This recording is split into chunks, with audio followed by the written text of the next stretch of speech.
There's a moment after Yahweh shows you truth when you realize you are no longer just learning. You are responsible. That moment can feel uncomfortable because awakening often begins with discovery. You begin to see things you had not seen before. You notice places where tradition and scripture don't agree. You start asking questions you used to avoid. You begin realizing that the road you inherited may not be the road Yahweh actually called his people to walk. At first, that can feel like clarity, but then something changes. Because once Yahweh shows you truth, neutrality is no longer the same.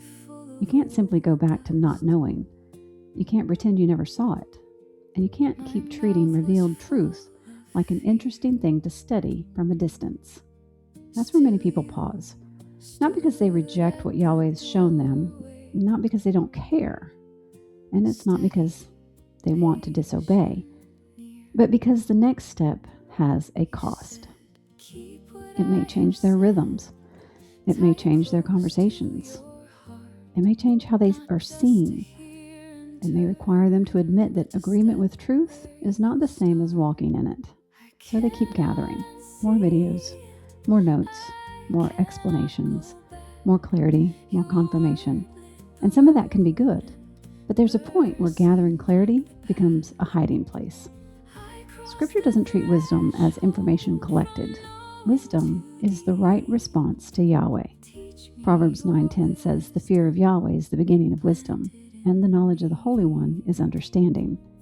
That means wisdom doesn't begin with self-definition. It doesn't begin with personality, and it doesn't begin with knowing every detail of the road ahead. Wisdom begins with the fear of Yahweh. It begins when His voice weighs more than our comfort. It begins when His word becomes more than something we admire. It begins when revealed truth becomes something we honor with our steps. That's why this threshold matters. Awakening is not the finish line. Seeing the narrow road is not the same as walking it.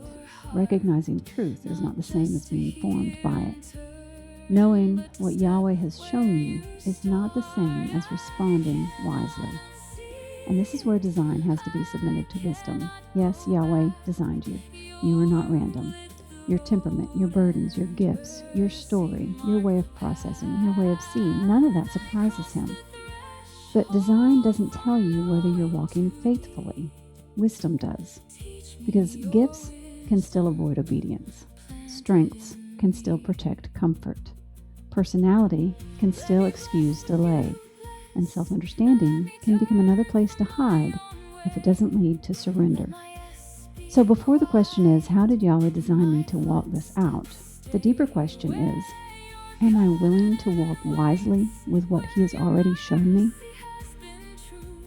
That may not mean changing everything today. Usually the next faithful step is smaller and more concrete than we want to admit. It may be keeping the Sabbath more intentionally. Maybe it's removing one compromise or having one honest conversation. It may be opening Scripture without defending tradition first. It may be choosing one area where you stop delaying and begin walking.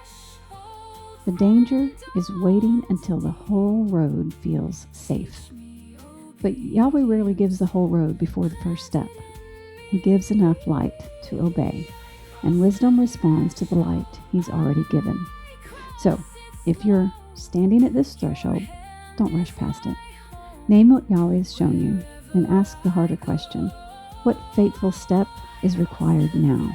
Not someday, not after you understand everything, and not after it feels easier. Right now. Because once Yahweh reveals truth, neutrality is no longer an option. And the next stage is not about collecting more conviction.